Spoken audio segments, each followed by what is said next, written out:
aniyaa kumanaan qofood kurbey kaafeyday kaalamaan aniyaa kumanaan qofood kurbey kaafeyday kaalamaan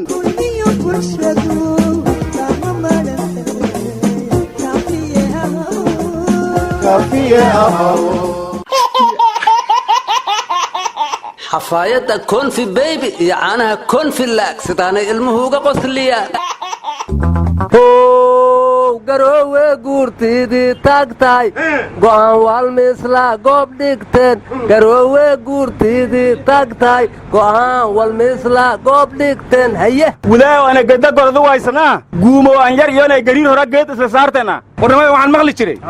geelna waa galgashaa ragna waa gedistaa garoowe shirkii odayaashu ku galeen weli garkaa layskula jiraa baa layidhi waxaa kaloo la yidhi wax gedgedi waxa kula gadoomeene fooshaan dheer tolow dirqi nirigma ku dhali doontaa anigu rag waxaan u aqaanaa cabdiraxmaan cabdishakuur iyo farmaajo isla sawiran ninkii tusa war anigu rag waxaan u aqaanaa farmaajiyo muuse biixi ninkii isu geeya aryaadhaha hore waxaa loo yidhi sacgiira lamaadiisa gees ninkiisuu geeya waa gardha wargarowe ilaa xalay ilaa maanta wadahadalaa socday madaxweyne farmaajo iyo halsayid sheekh axmed madoobe waa la isu keeni waayaa la yidhi hase yeeshee inta kale xalkooda wuu isu dhow yahaa la yidhi warnamiyaw mayleeray waran lanka kiisuri lan laayikiisa saafe oo leere warnamee waxaan la yaabana madaxweyne farmaajo iyo sayid axmed madoobe waxay isku diidan yihiin oo isku afgaran la'yihiin yaa lahoo noo sheegi kara waxay yihiin warhooy soomaaliya soomaali baa le aryaadhaha axmed madoobe jubbaland inuu keligiis qaatow rabaahow meella fadhiis warnimada salaad cali jallo wuxuu yidhi yaa wuxuu minay borojekti yihiin laandheera male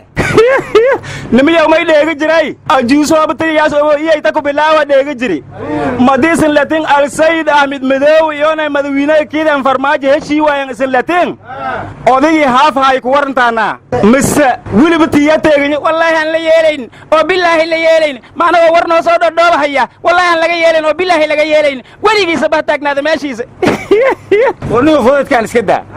madaxweyne xaaf waa suldaan waana xaaji waana nabadoon ayaantaanna culummadii buu la joogoo tusbax weynoo kunuhu qaatay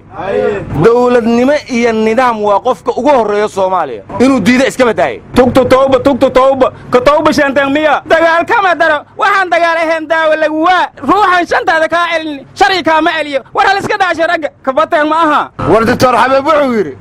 axmed madoobe hadduu alihiisa la yahay isbitaalkii dadka dhimir kale aan ku daaweynahay waa la burburiyey mar kastoo magaalada ka maqan yahana saasaa loo burburiya waana markii afaraad marka hadduu alihiisa la yahay ciidankiisa iga ceshado anugu waxaan ku talin lahaa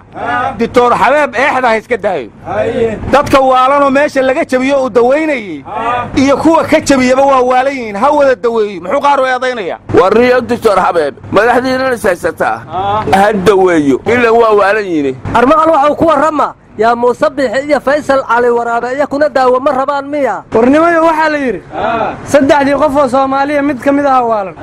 marka doctor xabeeb ma soomaaliya dhan u dawayn karaan doctor xabeeb isaga laftiisaa daawo u baahan warnimayo garoowe siday wariyaashu wax uga soo tabinayaan wax ugama jiraan ilaa shalay waxay noo sheegayaan madaxdu waa isla qadeeyeen waa isla quraacdeen waa isla casheeyeen waa isla qosleen waa isi salaameen war waxaas weligeeday soomaalidu waxna isla cuni jirta isna salaami jirta wixii la isku haysta miyaa lagu kala wariyaashu waxa jiray kuu sheegaan wax kale ma sameeyaan bulshada weriyaa wax bara bushimihiisaa bedela baaqiisuna waa u buug bartuu geeyaa berrina wuxuu beeraa u baxa wuxuu bi'iyaa burbura wuxuu baanshaa bogsada balaayasa waxay ka timid hadday been sheegayaan sharuur kale boobayaan bacaad doon lagu heriyo waraan jirin baahiyaan war haddaan sharuur jirin axmedday waafi iyo mahadday mutawakil intaan arkay lama ekaadeen oqaayay waaweyna lamadaas nin xay cuneen war anugu soomaali waxaan dhihi lahaa ummaddii dawiya malab iyo sun iyo deebaaq kala dooran weydaay dabcan waa abaalka in lagu daraada ununkana aamiina ilaahay naga yeersiiyey allaha aqbalo war ninkii ingiriiska ahaa ee xabsigii dhexe loo gudbiyey daacishaa sakiimaysaa la yidhi daacish ciyaal sakiin ayaan maqli jiray waagaan yaraa marka niman yahow daacish ma ciyaal sakiin ay ka mid ahayd aryaa xabsiga daacish daalibaan shabaab askari indishibileenaatiya daroogeeste dhaqan celina waxaasoo dhanaa meel layskula xiraa la yidhi mugga waxaan dhihi lahay ma daaliba daalibaan yaa daaciisha dad kale luugu soo daara anugu waxaan dhihi lahay shabaab iyo daacish mashruucyo waaweyn ay noqdeene xabsiyo gaaraha loo sameeyo haddii kale dadka lala xilay tashkiilinayaan war aniga warkaa waxaa iiga daran waxaan maqlay daalibaan iyo maraykanku inay heshiis gaareen oo qadar ku shireen marka daalibaan hadday maraykan la heshiiso cid damboo ay la dirirto ma leh horta mabaadi'deediina waa duntay aryaa waa wareerta awal maa daalibaan maraykan la dirirayeen muslimkay la diriraayeene inuu cadowgu soo tababaro taakulaynahayey oo tawxiidkii alliya islaam tuuta uga yeelay trump iyo wataa daalibaan tala wadaageen awalba tuug iyo tuukalkaalay ahaayeen trump iyo wax lamid ahaana watay ee shibnaga dhaha warnimiyow bay dhowjinay doorashooyinka ka dhiyaan walla yaabanya geeka afar qofood yaa hildhibaan hata ka hor dhimidi kursiyay intartamaayeen yaa ma inay dhintaana iyakuna u tartamayaan haddaan war dhimasho madagu anago kursilan tartamaya idhagansoyniyaw reed maylare afarta musharax hal musharaxa gali hoolka doorashada sadiidi kalaa hertayna muskula korlankiiri guddiga doorashadana ma ereena hal musharaxa kooy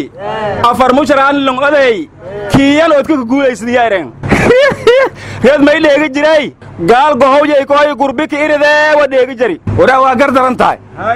horaa loo yidhi ninkii seexdaa siciid dibi dhalay nimanku hadday maqnaadeen yaa lagu eedayaa war adaa gar darana nimanka goobta doorashada ma imaan kartaan baa layidhi albaabadana waa laga xirtay sidaan xala ku riyooday taas ununkaa soo jeed cad ku aragna inay maharoogsa waayeen war adeer somalilan doorashadiinnan iyo malmaluuqiinnan beri horey ka gudubtay iminkana imaaraadku wuxuu noo ballan qaaday inuu noo tababarayo ciidan ka badan 5,000 carruurtana caanuun loo siinaya markaa gudhuu yeeye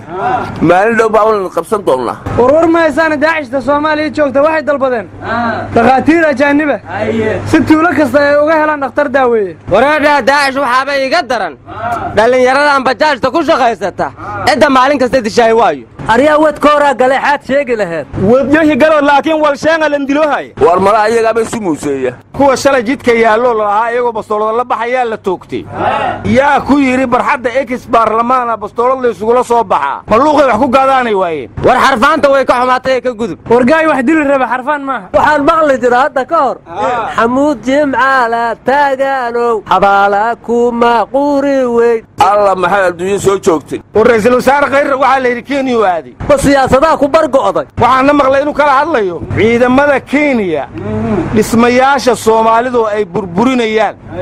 iyo shirkaddan hormuud oo ay taargidka ka dhigteen war ciidanka kenya waa kuwa hormuud burburinaya maa safaari laga burbursho qaniya kaa fujisee war adeero isgaadhsiinta somalilan cid burburin kartaa ma jirtee ortoo naga hortaganiyow war ada somalilan ha ku waalatay doctor habeeb kow inood lakiinjeeyu adiga naftaadu koonfur galbeedaad ku waalatay xaa lagugu daaweeyaa war adiguba galmudug baad ku waalatay xaggeen ku geynaa war dadka waxaa u waali badan kuwa jubbaland ku waasha eegga waad ka shallaaya hadalka waryaa mustafa cagtar iyo axmed shidda ma la heshiisiye war webigii mana soo gaadhsiiseen weba wagooyi ma ogol aryaa u diidi kara yaa gey kara